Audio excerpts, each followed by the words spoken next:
got a tinfoil hat on tight, chasing secrets deep into the night.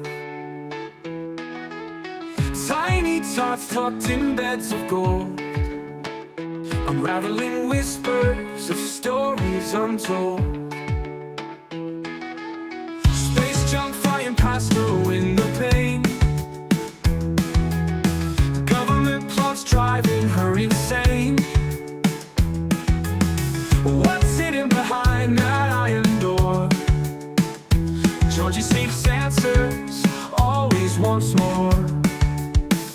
What is the government hiding in the dark? Mystery ships and clandestine punks. Georgie with the tinfoil hat won't yield. Truth in her heart, a mighty shield. Aliens in suits walking down the street, while Georgie's kids count sheep in their sleep. Vaults of secrets buried under stone. She won't stop till the truth is known. Satellite spies watching from the sky, Georgie's eyes reflecting every lie. With every clue she draws the line, piecing conspiracies one at a time. What is the government hiding in the dark? Mystery ships and clandestine punks. Georgie with the tinfoil hat won't yield. Truth in her heart, a mighty shield.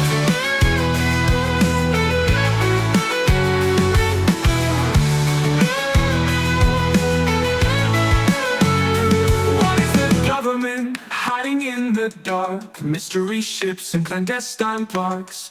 Georgie with a tinfoil hat won't yield. Truth in her heart, a mighty shield.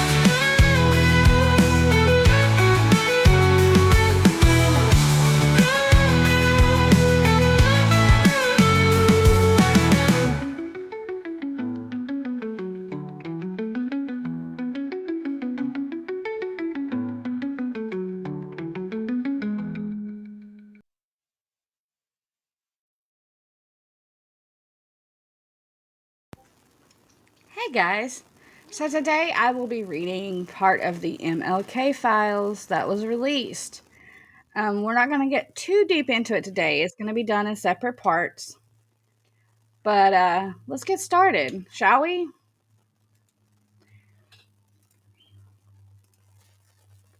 Okay, we have the Freedom of Information and Privacy Act subject, Martin Luther King Jr. This shows it's the main file.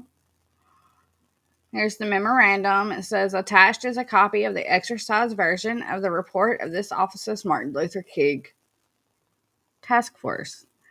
Excisions were made protect the privacy rights of persons, to protect sensitive FBI sources and methods, and to delete classified material. In addition, changes were made to correct factual errors which were in the original version of the report. No decision has been made on whether this report will be released to the public. This was January 31st, 1977. You can see how many times it has exchanged hands. February 18th, 1977. March 77. It has changed hands several times. So it says Director, Federal Bureau of Investigations, FBI, Michael E. Shaheen Jr., Counsel, Office of Professional Responsibility, excised report on FBI's Martin Luther King investigations. Attached is a copy of the excised version of the report of this office's Martin Luther King Task Force. Excisions were made to protect the privacy rights of the persons, to protect sensitive FBI sources and methods, and were to delete classified material. In addition, changes were made to correct factual errors which were in the original version of the report. No decision has been made on whether this report will be released to the public. This was on January 31st, 1977. The report of the Department of Justice Task Force to Review the FBI Martin Luther King Jr. Security and Assassination Investigations, January 11th, 1977. There's the table of contents. There's some more of the table of contents.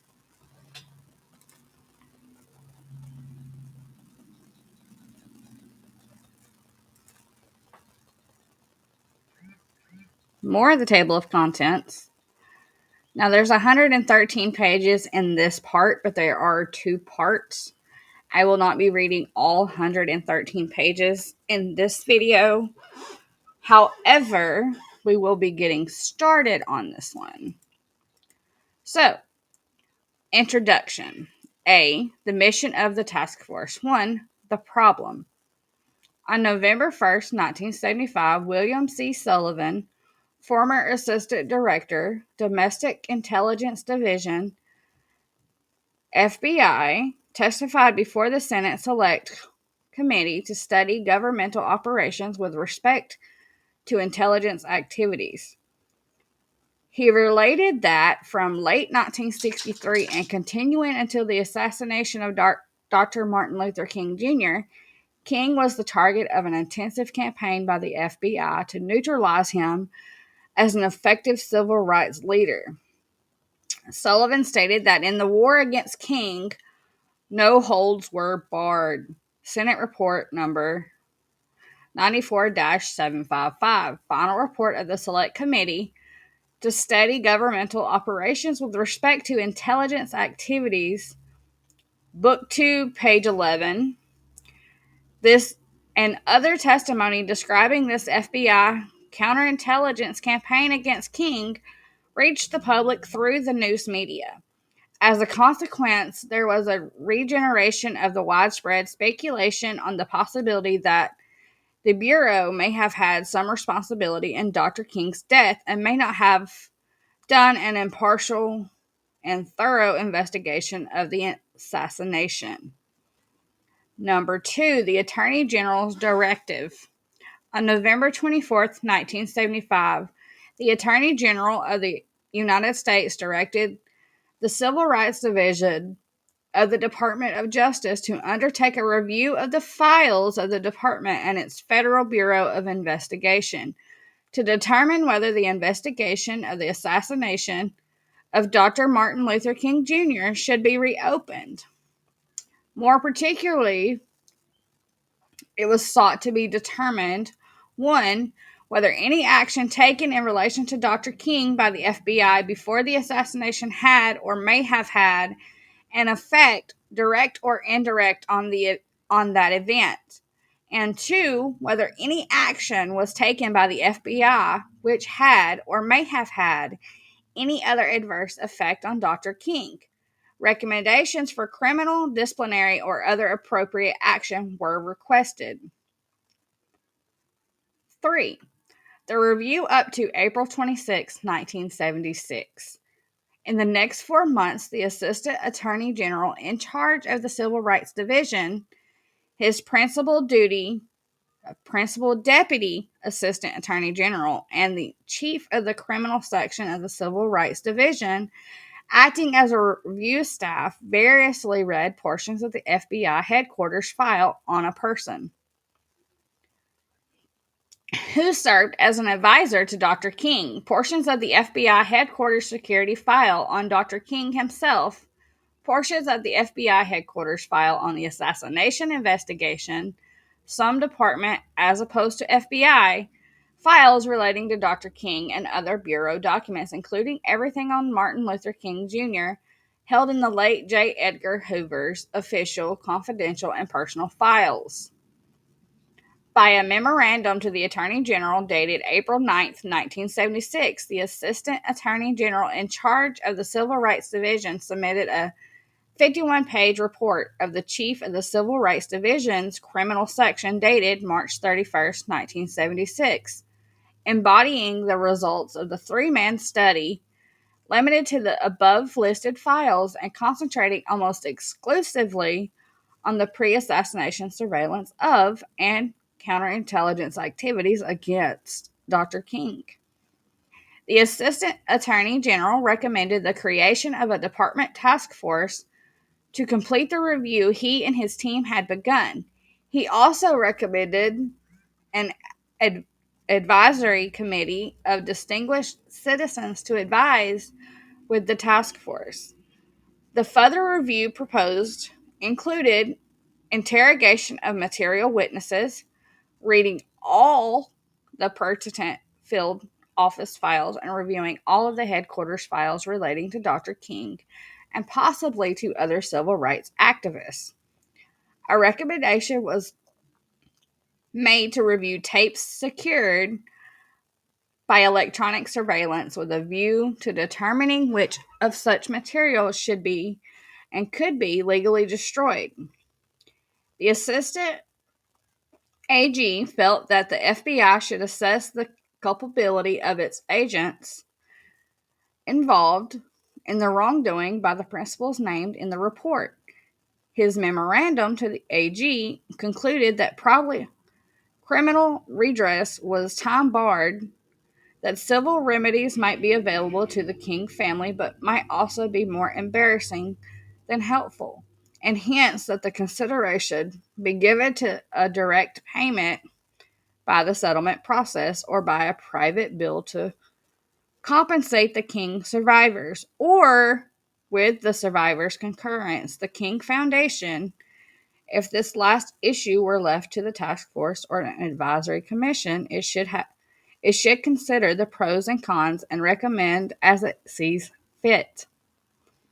The AG forwarded the Civil Rights Division memoranda and comments thereon from the Deputy AG and the Solicitor General and from staff members in the Assistant AG of the Criminal Division to the Council. Office of Professional Responsibility. The Attorney General charged the Office of Professional Responsibility with the work of completing the review begun by the Civil Rights Division. His memorandum states, quote, my request for the review involved four matters. First, whether the FBI investigation of Dr. Martin Luther King's assassination was thorough and honest. Second, whether there was any evidence that the FBI was involved in the assassination of Dr. King. Third, in the light of the first two questions, whether there is any new evidence which has come to the attention of the department concerning the assassination of Dr. King, which should be dealt with by the appropriate authorities. Whether the nature of the relationship between the Bureau and Dr. King's calls for criminal prosecution, disciplinary proceedings, or other appropriate action. As the fourth point, I again note that from the partial review which has been made, Mr. Pottinger concludes, we have found that the FBI undertook a systematic program of harassment of Dr. Martin Luther King by means both legal and illegal in order to discredit him and harm both him and the movement he led. Assuming that the major statutory violations relevant to this conduct would be 18 USC Section 241 and Section 242. Mr. Pottinger's memorandum concludes that any prosecution contemplated under those acts would now be barred by the 5-year statute of limitations, with the possible exception which would exist if there were proof of continuing conspiracy. As to the matter of new evidence with respect to the assassination, my understanding is that the department has never closed the Martin Luther King file and that numerous allegations of the possible involvement of co-conspirators are promptly investigated. The thrust of the review, which I requested, however, was to determine whether a new look at what was done by the Bureau of Investigating the assassination or in the relationship between the Bureau and Dr. King might give a different emphasis or new clues in any way to the question of involvement in that crime. At this point in the review, as I read the memoranda, nothing has turned up relevant on this latter point. The review is not complete. Mr. Pottinger and all those who have commented upon his memorandum recommended that the review be completed. Mr. Pottinger also has made other recommendations upon which there is some difference of opinion. In my view, it is essential that the review be completed as soon as possible and in as thorough a manner as is required to answer the basic questions. In view of what has already been done and the tentative conclusions reached, special emphasis should be given to the fourth question. In conducting this review, you should call upon the department to furnish to you the staff you need. My conclusion as to the review conducted by the Civil Rights Division is that it has now shown that this complete review is necessary, particularly in view of the conclusion as to the systematic program of harassment. If your review turns up matters for specific action, we should discuss the best way to proceed on each such case. B. The task force and the method of review. The Council of the Office of the Professional Responsibility selected 3 attorneys from the Civil Rights Division: Joseph F. Gross, Jr., James R.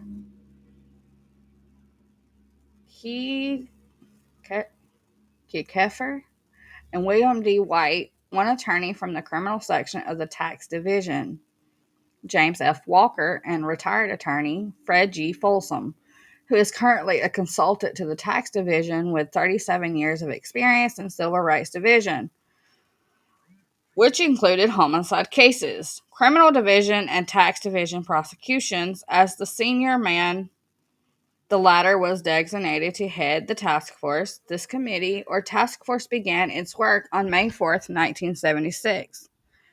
The committee was further staffed by the addition of 2 research analysts, Miss Hope Byrne and Mr. Jeffrey Covert, 2 secretaries, Miss Veronica Keith and Miss Renee Holmes, and 2 clerk typists, Miss Leroy Lynn Murray and Miss Dana Boyd.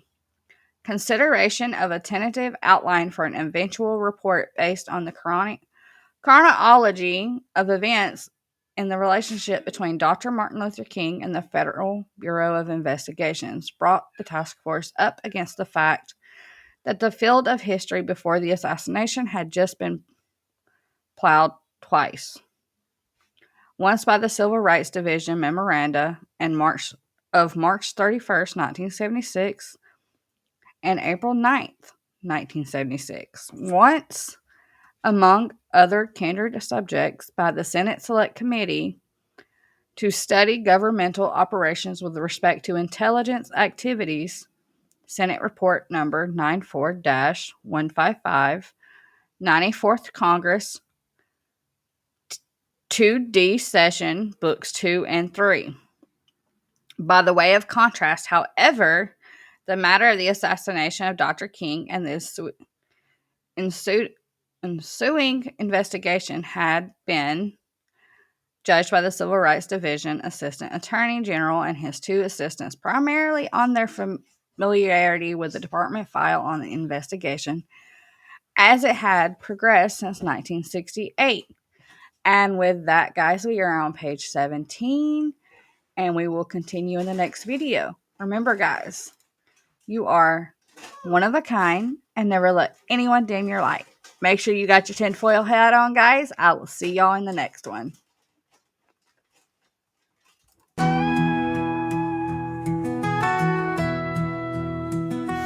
Georgie's gotta go for now. She's got a role to play. Kids are calling, life's a sprawling, never a dull day. She loves all her subscribers, each and every one, But Mom, life's calling louder till the setting sun. Goodbye for now, dear friends, till we meet again. Georgie's heart is full of love for every message sent. You're one of a kind, don't let them dim your light. She'll be back real soon, till then, good night.